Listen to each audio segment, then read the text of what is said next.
السلام علیکم ناظرین، سوشل میڈیا پر پابندی کا نیا قانون بنانے کے بارے میں سوچا جا رہا ہے۔ سوشل میڈیا کو لگام دینے کے بہانے ہیں یا حکومت ہی بے لگام ہوئی پھر رہی ہے؟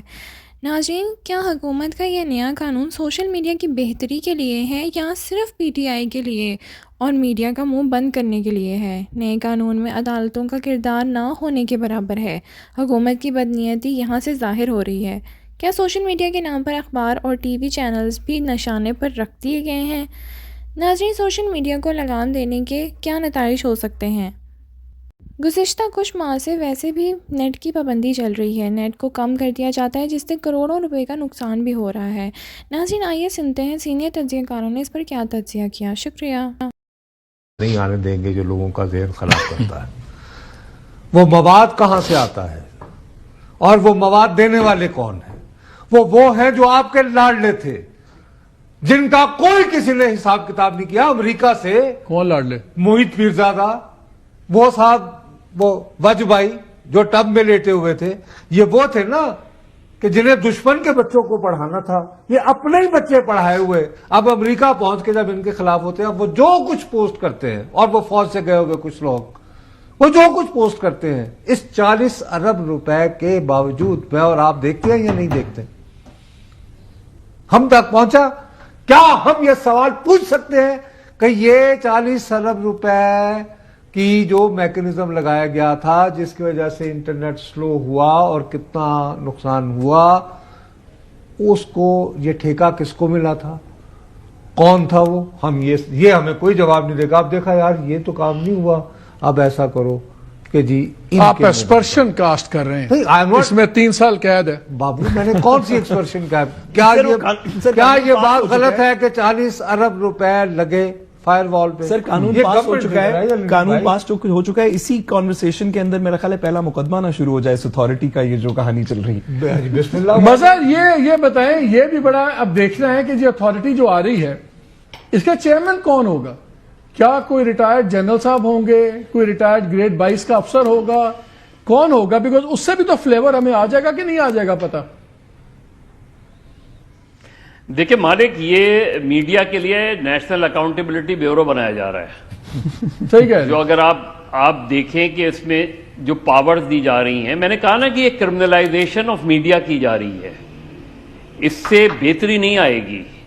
اس سے چیزیں اگر آپ یہ سمجھ رہے ہیں کہ چیزیں، میں تو ہمیشہ سے کہتا ہوں کہ اس ملک میں ministry of information ministry of disinformation ہے۔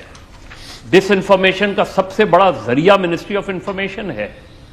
کرپشن کا سب سے بڑا ذریعہ منسٹری آف انفارمیشن۔ آپ اٹھا لیں، فیکٹس فگرز اٹھا لیں آپ اس میں کہ کس طرح کمیشن لیے جاتے ہیں اور کس طرح جو ہے اشتہارات دیے جاتے ہیں، آپ اٹھا کے دیکھ لیں۔ آپ نے میڈیا کی بہتری کے لیے کیا ہے؟ آپ پیمرا اٹھا لیں، پیمرا کے لوگوں سے پوچھ لیں جا کے کہ کس طریقے سے، ابھی آپ نے کہا کہ یہ سارا برڈن جو ہے یہ گورنمنٹ اپنے اس پہ اٹھا رہی ہے۔ گورنمنٹ کس کے اس پہ کھڑی ہوئی ہے؟ چیز یہ ہے کہ اگر میں یہ کہوں کہ 8 فروری کی یہ جو گورنمنٹ بنی ہے یہ فیک ہے، تو یہ کیا فیک نیوز ہوگی؟ اچھا، فیک نیوز بڑا انٹرسٹنگ ہے۔ اس ایکٹ کے اندر 5 جگہ فیک نیوز کی بات ہو رہی ہے۔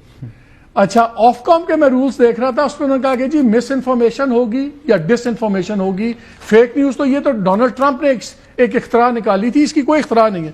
ایک آرٹیکل میں دیکھ رہا تھا، اکتوبر 2018 میں برٹش گورنمنٹ نے فیصلہ کیا کہ یہ فیک نیوز کا ورڈ کوئی پالیسی میکنگ میں نہیں آئے گا، اس کی کوئی ڈیفینیشن نہیں ہے، صرف بلکہ ایک کام کرتے ہیں، یہ لائر بیٹھے ہوئے ایک ایگزامپل دیتے ہیں۔ وہ جسٹس امین الدین صاحب والی خبر میری چلائیے گا بھٹی صاحب۔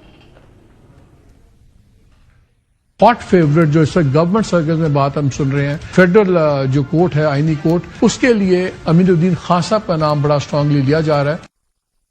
اب اگر امین الدین خان صاحب نہ بنتے، یہ کیا مس انفارمیشن تھی، ڈس انفارمیشن؟ کچھ اضطراب پھیل گیا سپریم کورٹ میں، وہ بن جائیں گے نہیں بن جائیں گے، تو یہ مس انفارمیشن تھی، ڈس انفارمیشن ہوتی کہ فیک نیوز ہوتی اگر یہ نہ بنتے؟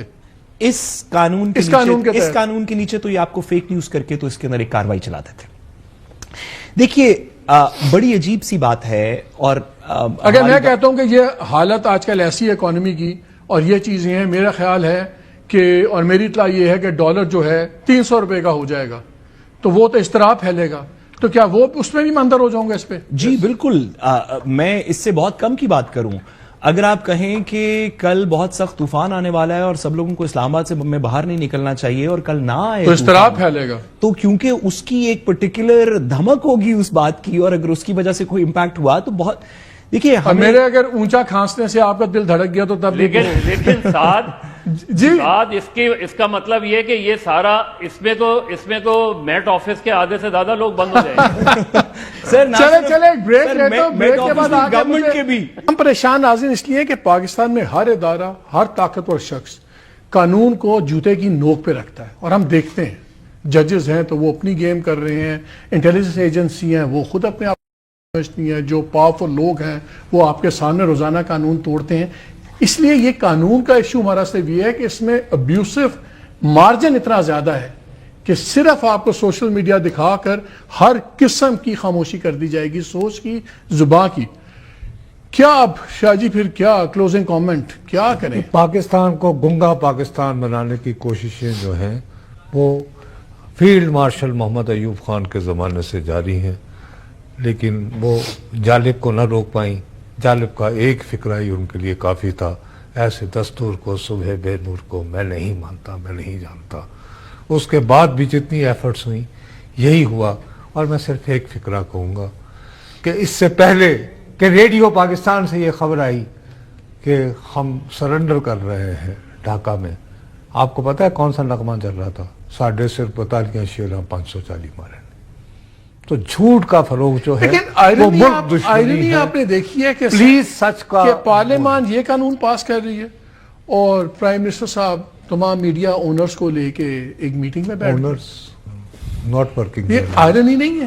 انہوں نے کہا ورکنگ جرنلسٹ خطرے میں نہیں ہے. مظہر یور کامنٹ, کلوزنگ کامنٹ, کیا کریں, کیا ہوگا؟ اور لوگ یہ ڈاٹ جوائن کر پائیں گے کہ یہ میڈیا کا ایشو نہیں ہے, یہ عام آدمی کا ایشو ہے جس پہ ہم لڑ رہے ہیں؟ اصل مسئلہ یہی ہے مالک کہ لوگوں کو یہ سمجھنا چاہیے کہ آزادی اظہار میڈیا کا ایشو نہیں ہے, آزادی اظہار لوگوں کا ایشو ہے, اور لوگوں کو اس تحریک کا حصہ بننا پڑے گا. یہ ساری یونینز کو, سارے میڈیا سٹیک ہولڈرز کو مل کے اس چیز کو ریزسٹ کرنا پڑے گا. یہ اس وقت بھی تھا جب یہ پیکا بنا. دیکھیں مسلم لیگ نون کا ٹریک ریکارڈ بہت خراب رہا ہے فریڈم آف دا پریس کے حوالے سے. 97 میں اگر آپ کو یاد ہو کہ ایڈیٹرز کے ٹیلی فون ٹیپ کیے جاتے تھے, تھریٹس کی جاتی تھی, نوکری سے ہٹانے کی دھمکی دی جاتی تھی. پھر 2016 میں آ کے انہوں نے یہ پیکا بنایا. پھر اس کے بعد بدقسمتی سے تحریک انصاف جو اس کی بڑی مخالفت کرتی تھی وہ اس سے بھی کالا قانون لے کر آ رہی تھی. میڈیا ڈسٹرکشن اتھارٹی جو بنا رہے تھے میڈیا, جی بالکل بالکل, آج پھر وہی کر رہے ہیں. تو میں تو یہی کہوں گا کہ اپوزیشن, جو آج کی اپوزیشن ہے, اسے یہ سوچنا چاہیے کہ کل جب وہ گورنمنٹ آئے گی تو وہ پیکا کو مزید سخت کرے گی یا ختم کرے گی. اور آج کی جو گورنمنٹ ہے اسے یہ سوچنا پڑے گا کہ یہ جو قانون بنا رہے ہیں وہ کل جب وہ اپوزیشن میں ہوں گے تو اس قانون کو سہ پائیں گے یا نہیں پائیں گے. ہم کل بھی لڑ رہے تھے, ہم آج بھی لڑیں گے اور آئندہ بھی لڑتے رہیں گے. لیگل آپشن ہے اس کے اوپر ساتھ کہ ہم اس کو کس طرح چیلنج کریں؟ آئی تھنک جی اس کا کچھ چیلنجز تو فائل ہوں گے. یہ تو بڑی نیچرل سی بات ہے کہ آرٹیکل 19 آئینی بینچ کے سامنے, جو کہ نیچرلی آئینی بینچ کے سامنے جائیں گے. بالکل آپ کی بات درست ہے, لیکن میں اس پہ ایک گزارش کروں. مظہر صاحب نے ایک ایکویژن کی بات کی. ایک سائیڈ آف دی ایکویژن یہ ہے کہ لوگوں کو ہم میڈیا کے ساتھ مل کے اس پہ آواز اٹھانی چاہیے. اس سائیڈ کی دوسری ایکویژن حکومت کے پرسپیکٹو میں یہ ہے کہ آپ ایک قانون لے آئیں, 10 لے آئیں, 50 لے آئیں.